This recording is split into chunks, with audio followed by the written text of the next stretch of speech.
All right, welcome everybody to today's show. If you are 40 or older, it is not the time to be gazing with your money. It is time for clarity, it is time for purpose, it is time for urgency. So with me today in the studio is the financial powerhouse, none other than Catherine Mundia.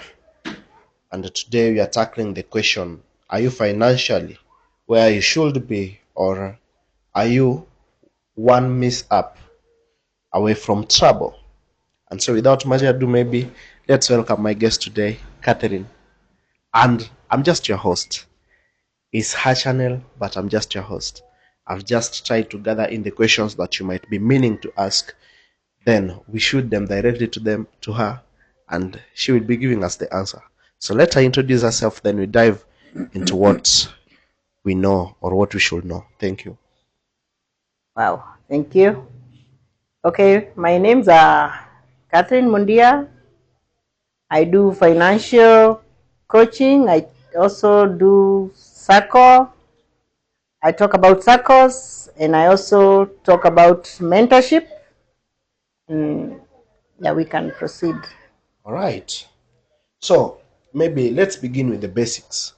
So, Catherine, why is it, or why do you think it is critical for anyone over 40 to have a solid, steady income, especially right now as you're speaking? Okay, the reason why you need to have a solid base when it comes to finances and you are above 40 is because matters investment time is a real factor. Okay. If you start investing early, you'll enjoy the compound interest. So when you're 40 and above, time is really not on your side because you're almost going on retirement, and unless now you're able to invest more money. So that's why it is quite necessary to put your house in order when it comes to money matters. Okay. And is it ever too late to start a new income stream after 40? And No, it is never too late, but the best time is now. It is never too late because if you start late, you only need to increase the amount of money you are putting aside for investment. okay. Yeah. Okay, somebody who maybe somebody is feeling stuck, maybe in their career or in their business, even as they want to start something new, what is your advice to them? That they should not give up. Okay. They should keep trying. They can look for other streams of income. They can try many ways of making money.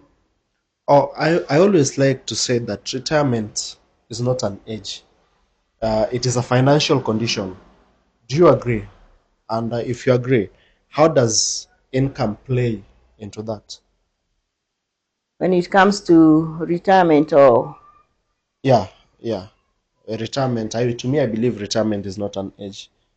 It is the financial condition. Somebody could either maybe decide to retire at maybe 21 or 25, depending on the financial condition. So if you agree with that, how does income or the finances that you get you earn, how does it come to play into that? when you have a good income or you have good investment, it gives you freedom. Literally, I think nobody really retires, but most of the time when it comes to retirement age, the reason why we talk about retirement is because retirement you can be incapacitated, or you may have other reasons why you're not able to make or to earn income. That is why we talk about retirement. But if Okay. you're in a position to make or to have income, I think you can keep working up to even Oh, your late years. okay. Before even now to our viewers, before we get into the next section, because I want us to talk about debt. I believe that debt is always the silent killer.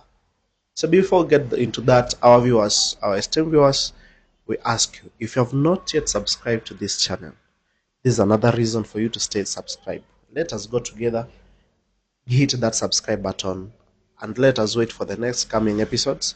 I believe you're gonna like it. Now, I want us to talk about debt, especially the high interest kind of debts. Hizi mambo na credit cards, mobile loans, the ones for Shylock type of things. How dangerous are they for someone in their 40s? You see, the problem with debt is the interest. Okay. Yeah. And these loans, for example, the apps or the credit card, they have very high interest rate. Sure. This money you're paying interest, you could have used it maybe to invest, yeah, where it could be earning you some income. That is why now we can say that debt is good, because if you use it in the right way. Okay. For example, if you've taken a debt that you're investing in a business, which for example is already running, this will increase maybe your sales, or it will increase whatever your production. So that is good debt. But debt that is, for example, maybe you're buying a liability, that is not a good debt. Okay. Yeah. All right. And now, what are some of the practical steps someone should take immediately if they find themselves drowning in high interest debt? Well, the first thing, you can start paying debts. You know, if you have many, you can start paying the debts which are very small, maybe, or you consolidate them. You can consolidate these debts. For example, if they are from many institutions. Okay. Yeah. After consolidating them, then you can approach one of the lenders who can now give you money. You pay off most of these debts and concentrate just on one debt. Okay. Yeah. Because to be honest, some of us, or I've even seen scenarios whereby some people are paying monthly interest that could be used to feed a whole small village in Turkana, you know. And I think, guys, you're learning. We can always get away. Kwanza yenye amesema, we can always consolidate them, then tutafute one of the. Yeah, another thing you can do, there's something that is called rescheduling. Yeah. For example, if you are to pay a loan for like 3 years, you can reschedule it by prolonging the period. When the period is prolonged, for example, 5 years, you pay a lesser interest. So it can give you time to plan or to organize your finances. Now, I'm learning. Somebody is at 40. They have no financial plan. So at 40 and above, someone still doesn't have a financial plan. What is likely to happen to them? Ushafika 40 and then you are in 40s, no financial plan. What is this one thing that is likely? Not even one. There are several things I believe that could happen. What are some of the things that you think are most likely to happen? For example, if you're working, you can lose that job. So what happens after you've lost that job? Yeah, because your bills will remain. If you have children in school, you still have to pay school fees. So there are several things that can happen. You can become incapacitated, you can become sick, or something can happen. So there are many reasons why one needs to organize his or her finances. All right. Na mzee, kama umefika hadi hapo, we ni yule mzee. Click on that subscribe button as we proceed. As we are cruising on now, what are the non-negotiables in a strong financial plan? We have got the non-negotiables in a strong financial plan for someone approaching a retirement age. Zile vitu zenye nasemanga in a strong financial plan, kuna hii yenye haifai kukosa. This one thing must be there, the non-negotiable. First of all, you have to save. Yeah, you have to have a consistent way of saving. Okay, saving number one. Yeah, and don't just save. You can save money fine and have a fund that can cushion you. Okay. For example, like it's called an emergency fund.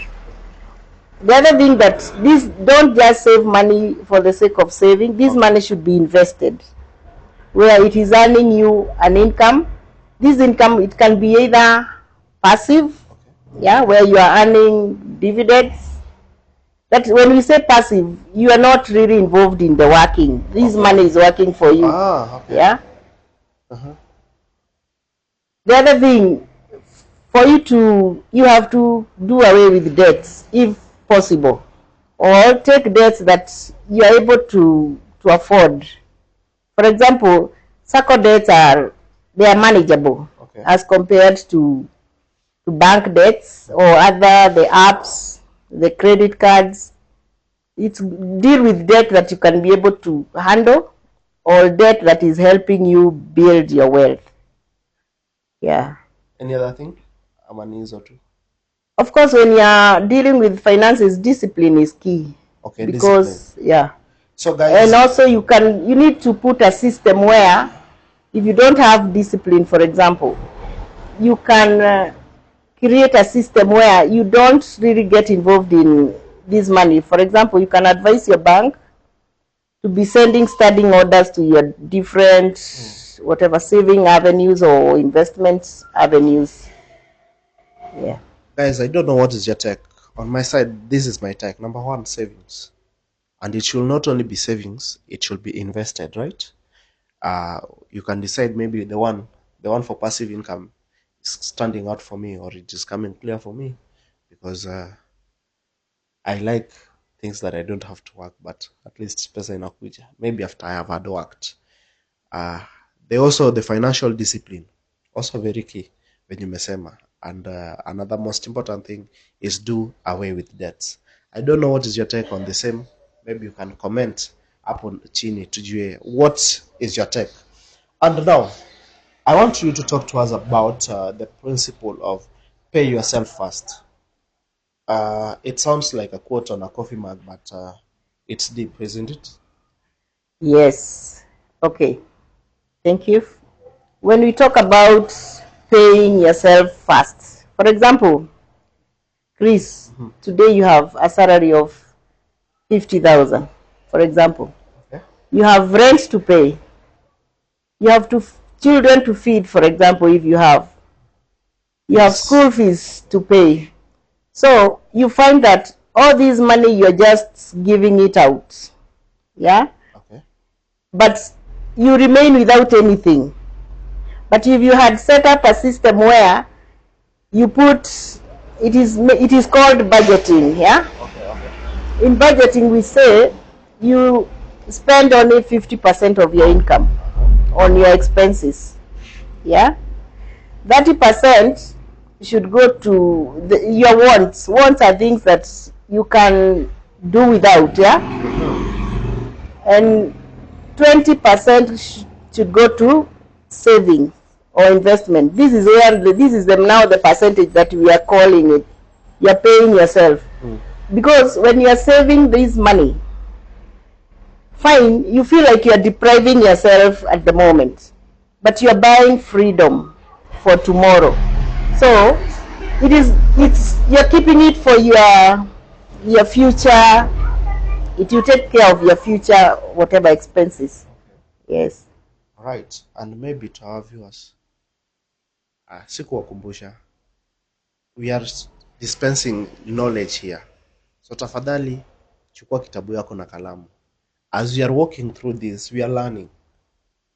To my fellow youths wenye hamjafika 40, it is high time we better learn early. Sawa sawa? And now let's flip the script. Most people, okay, not even most people, including I myself, you realize that we spend first, then invest what remains. Okay? What is wrong with this formula?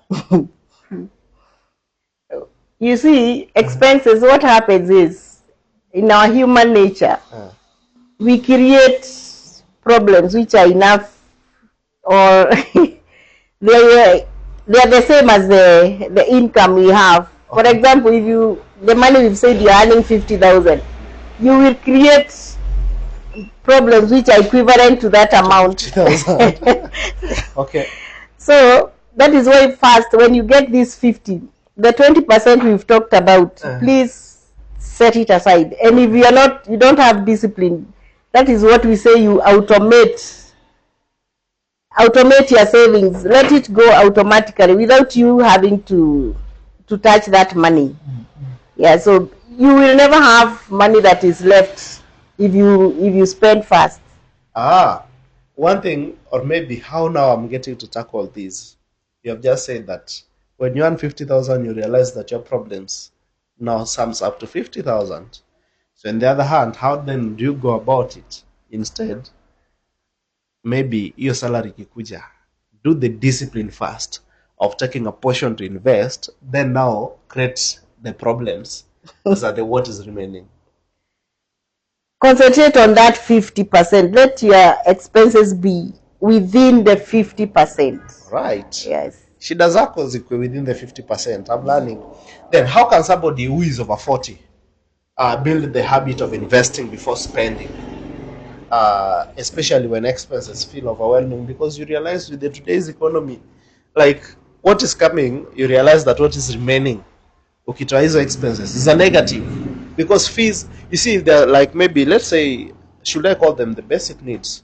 You realize that to me they sound basic need, because you realize that hapa uko na rent ya kulipa, kuna watoto wanaenda shule, now maybe they are going to private schools, and so you pay dearly. There are even 2 of them. Apart from that, you also have got maybe food, which is now always expensive than even the rent that people pay. So you realize that kitu inabaki nayo does not sum up to maybe up to the plan of whatever you're planning to invest. So how does somebody get to build the habit of investing before spending? A very key point that you have to put into consideration is that you should live within your means. Yeah? Living within your means. Yes. Live where you think where you can afford. Take your children to schools that you can afford. Yeah, don't live a life that is beyond your means, because you have to, for you to sustain such a lifestyle, you have to live on debts. Okay. Yeah. Right. And automation, what is the magic of it, and why should our audience consider automating their savings and investments? When we talk about automating, is that you control, or you don't allow this money to come into your hands. Okay. It is, for example, if somebody is working, you can instruct your payroll accountant to be deducting that money at source. Yeah, and it is sent to the various investment assets you want to invest in. Or you can advise your bank to, you can have a standing order through your bank. That is how you automate. You don't really touch this money. It goes before you touch it. Okay. Yeah. I think I'm loving this topic. And maybe, can you talk to us about the importance of cash flow producing assets? Why should this be a goal for everyone who is over 40? Wow, this is a good one. I can give my example. I left employment in 2011. Okay. And I've been in business, or in Kenya we call it jua kali.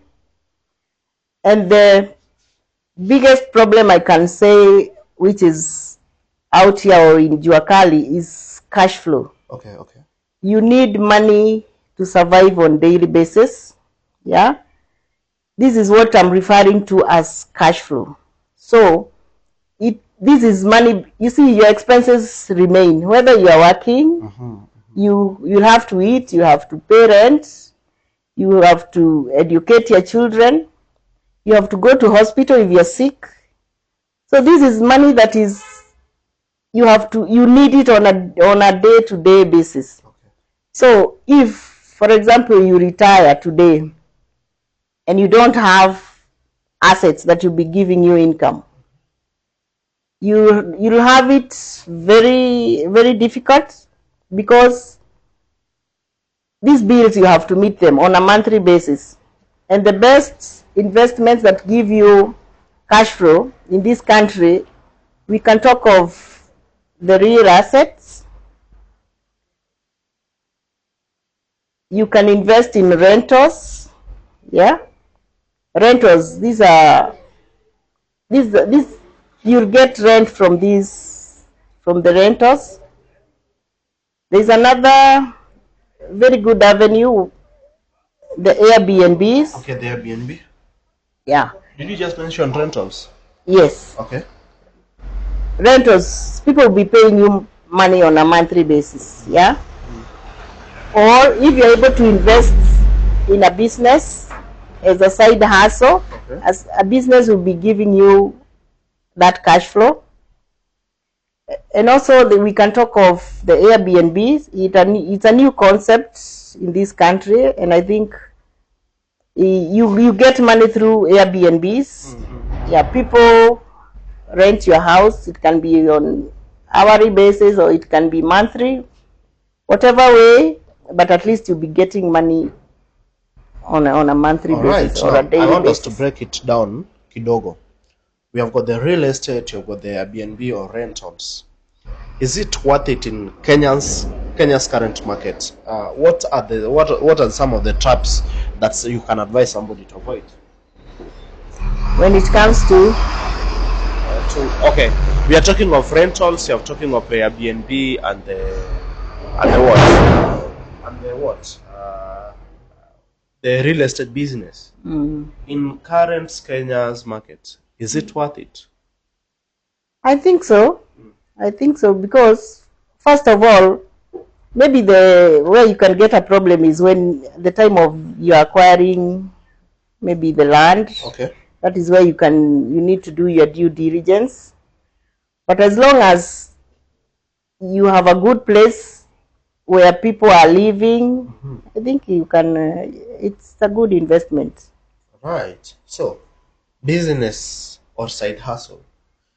How does one get to balance it with the 8 to 5 job without burning out? You see, uko job, the job's already is burning you out, and also now make a side hustle, which is a business. So how do you get to balance it with the 8 to 5 job?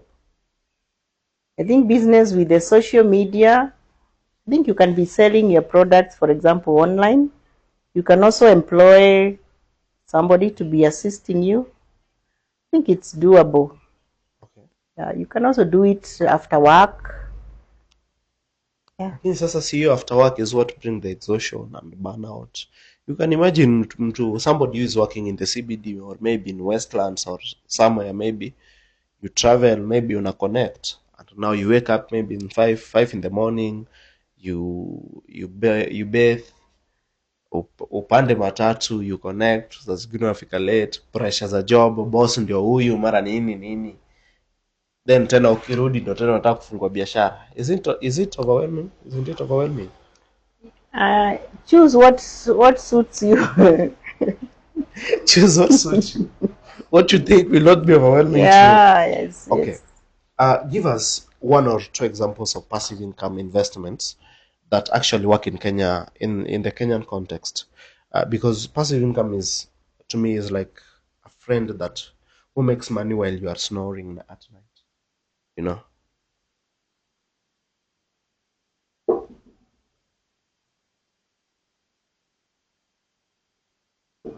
Okay. We can talk of, for example, in this country we call them shares, but Okay. they are called the stocks. Yeah. Stocks. If you buy stocks, for example, in blue chip companies, these are companies which are profitable. It's or called they are blue chip or blue what? chip, yes. Okay. Okay. They'll be making profits, and at the end of the year they declare returns. Yeah. There are also other ways where you can invest to get passive income. There are people, mostly we call them the angel investors. Yeah. These are people who invest, for example, in startup. Yeah. If you have a startup, you can get people who can just pump money into your business, and the only thing they need or you'll be giving is a return. This will be passive to the investor, because he or she will not be involved in the day-to-day running of a business. Right. Now, there's a question that I mean to ask. What if someone hasn't started saving yet? What is, and maybe what you've just said, there's a previous video that we did. What did we talk about? The previous video, we talked about treasury bills and treasury bonds. Actually, guys, when you get back to the previous episode that we did, we talked about everything that you may mean to know about treasury bills and bonds. Is that one also maybe one of the what? One of The passive. the passive income? Yeah, that is also passive, Okay. because the only thing that you do is you invest.